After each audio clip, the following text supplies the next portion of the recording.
Carlson heaving one down the sideline, and he's got Cass Allen over the top. Big side down the sideline. Touchdown. His signature move and his signature performance. Allen, big ball one more time. 58 yards this time. You're listening to the Bruin Bible. This is your host, Will Decker, bringing you UCLA football content all throughout the year for LA Football Network. Breaking news from Radio Row, Super Bowl Row, Bruin Bible. It's finally happened, man. Bruce Feldman, one of the most credible names within the industry, has reported that Chip Kelly is expected to not even take an offensive coordinator job at the pro level. We thought the Seahawks would have been involved. We knew he wanted the Raiders one. Commanders was out there for a little bit with Dan Quinn. He's taking a college offensive coordinator job at Ohio State. It's mind-blowing to me in a lot of different ways because we thought at least with the professional offensive coordinator job, hey, he's not dealing with college anymore. He's not doing the recruiting, the NIL. That's kind of what it felt like, what he would want to distance himself from in a lot of different ways. But, man, I'm sitting here stunned that he is taking not even a head coaching job, not even an offensive coordinator job, the NFL job.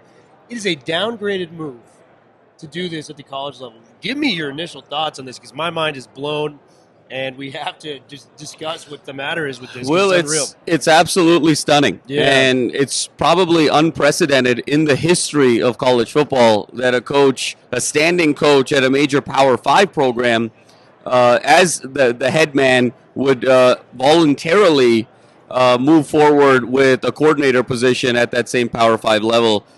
Will, there's just so many thoughts that come to mind here. One is it just feels like there was such a swing in Chip's mindset the last couple of weeks, where he went from an individual who felt unbelievably confident about his return, even during a time when fans and media were really questioning his ability to return, particularly after those losses against Arizona State and Cal.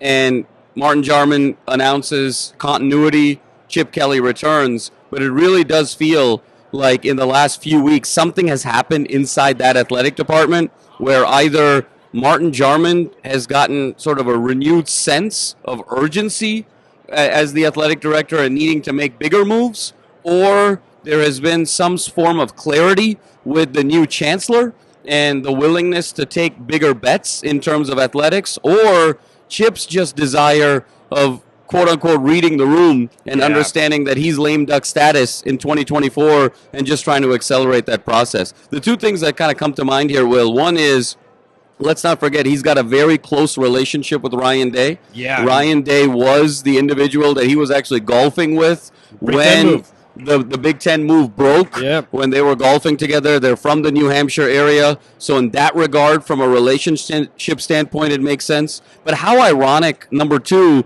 is this whole Ohio State situation with UCLA. He's going to have to play them eventually. Exactly. And Ohio State was the job reportedly that Martin Jarman wanted as athletic director. Martin Jarman doesn't get the Ohio State athletic director job.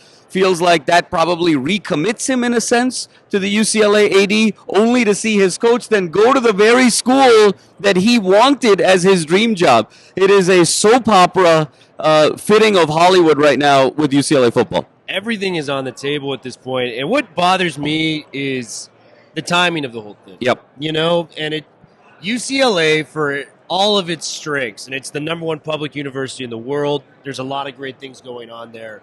Their lack of investment in the sports program is ultimately what led to him leaving like this and not being fired because they didn't want to pay the buyout. Plain and simple, that is exactly what happened. If you make this move 2 months ago, and I know we've been getting flamed on Twitter for David Shaw. Listen, whether you like it or not, they're going to reach out to him for No question about it. No question about it. Giving the strengths on what David Shaw brings. I don't think he's a perfect candidate. Are they going to reach out to him for that coaching job? You bet your damn ass they will. But what I would say to this as well is the lack of financial commitment, either within the NIL money or the university itself. If we want to be considered one of the top 25, 30 universities moving forward in the game of football, it's got to change. Because this is embarrassing. Jonathan Smith was openly talking about, hey, I want to go to a school with a Power 2 conference. He was on the table. He knew as soon as Oregon State was left out of those discussions, he was ready to move. He was born in Pasadena. Jed Fish was my guy. I wanted Jed Fish, and maybe it was going to be for 2 or 3 years or whatever it may be, because it seems like he's got his eyes in the NFL, from the outside looking in. He left to Washington. He was ready to go too, So it's just the timing of this could not hurt more. We had But Will, to that point, yeah. This is a different dynamic now because of Chip Will leaving voluntarily. Yeah. Now the buyout number goes away, and a lot of the things that strap UCLA financially, look, like it or not, I think there wasn't really an appetite, and we've talked about this a ton the last few months, politically, when they were $51.7 million in debt, the athletic department, primarily due to dead money to coaches, salaries that they had fired, to go through the battle that they had to go through with the regions for this Big Ten move, all of the issues associated with the calamity, and now only to come back and say our first move after this entire saga is to prematurely fire a coach and pay more dead money. That was a very difficult political pill to swallow, particularly when you're in an environment where you don't have a litany of football boosters just lined up to pay that buyout. Yeah. Now, the fact that Chip is leaving on his own, while the timing is not ideal and horrendous, but financially, it's actually a positive because now you get that money back. So it is going to be a lot more to come here, Will. This is only the beginning. Only the beginning is right. And guys, I hate to say it, everything has to be put on the tables. Like Garbers is, who knows what's going to happen with him? Who knows what's going to happen with Harden, Sturdivant? The encouraging play. I thought this offense had a chance to be really good next year, and I think you got to weigh all the options on this now. Sturdivant probably goes to Ohio State, I would assume. He's got the pedigree to do it. It's a disheartening time for this to come about. We were expecting it in some regard. We thought it would be the Seahawks or the Buckeyes. Was I expecting a college OC job? No, I thought that was hogwash to begin with, but the fact that that's coming true, it really is. It just hurts. As somebody that covers the program. No doubt, Will. No doubt. What I would say to this is you guys have seen probably our videos where we list out our coaching candidates. We have a video on that. We'll kind of just run through a couple of the options that we expect. Absolutely. David Shaw, he's going to be contacted. Listen, not my favorite. You don't have to apologize for it. Not my favorite. You don't have to apologize for it. Yeah. So I think, Will, it's David Shaw. I think you have to give him a call. I think Eric Bieniemy, you have to give him a call. Choice. I think Rick Neuheisel in a one-year rental type of situation, I think you have to give him a call. I think Pete Carroll, you have to give him a call for the splash. Yeah. And I think we're also hearing about Tony White. That's an average candidate, obviously with some UCLA ties. I love the ties, but I'd just like to see a little bit more success at the coaching level. Absolutely. I know he's D coordinator at Nebraska. Nebraska's defense, frankly, wasn't good last year. Syracuse, it doesn't pop the needle for me a little bit. I hear a lot of the hungry assistant. You want to go and grab one of those type of guys. We'll see, man. We laid it out. We had time to maybe invest it. I was like, what if Chip moved on in November when it should have happened? What if we contacted Sharon Moore earlier in that process? Maybe there could have been a way you could have got, or even Ryan Grubb, right?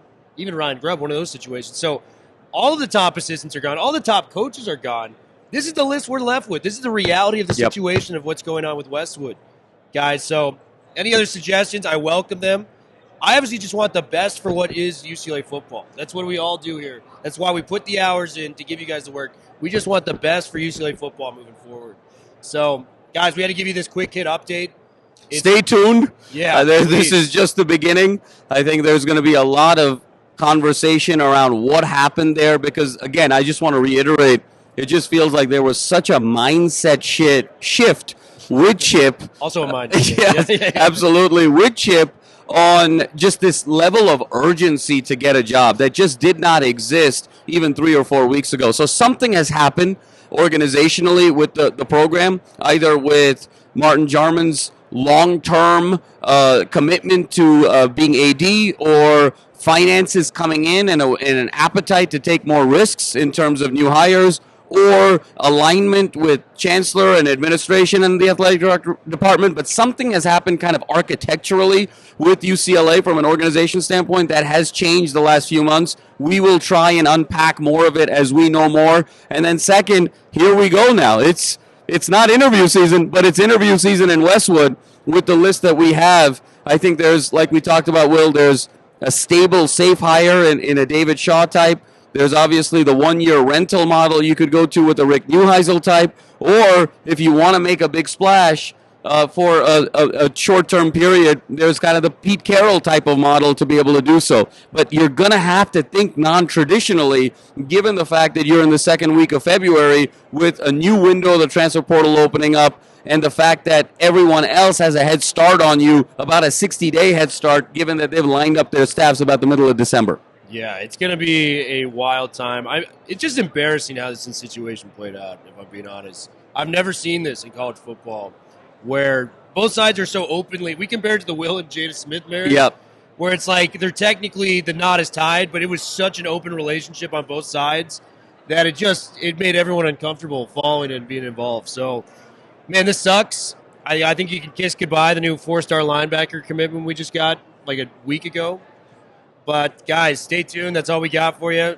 We'll always be bringing you the news in the best, most positive way we can, and hopefully we can get it done. Bruin Bible, we'll keep you posted. Robinson, even one down the sideline, and he's got Carson over the top. Takes it down the sideline. Touchdown. His signature move and his signature performance. Allen, big ball one more time. 58 yards this time. You're listening to the Bruin Bible. This is your host, Will Decker, bringing you UCLA football content all throughout the year for LA Football Network.